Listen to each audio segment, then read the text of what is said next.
Haji Sahab, the other thing we need to consider is that yes, the currency may be higher, but the cost of living is also higher in these places. That if you married and if you have children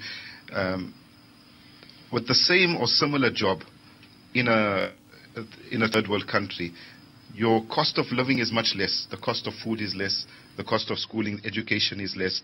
The cost of medical treatment is less. But in these countries, things are much more expensive. So the expectation from the one side is that you should send the money immediately. But when you look at your income and your expenses, you find that most months you are in the minus. And Haji Sahab has alluded as well that the global, the recession that the world has seen recently, since 2008, and it's been going on since then, we see that every country is under pressure. And economically, there's, negative growth in most countries, downfall. And in these countries, you find that people have exhausted their credit limits as well. There are no financial institutions that are giving credit anymore for anyone. So you have to, live on whatever you have. Now there's no extra to send home. If there's a need and you don't have anything, how are you able to send something back home?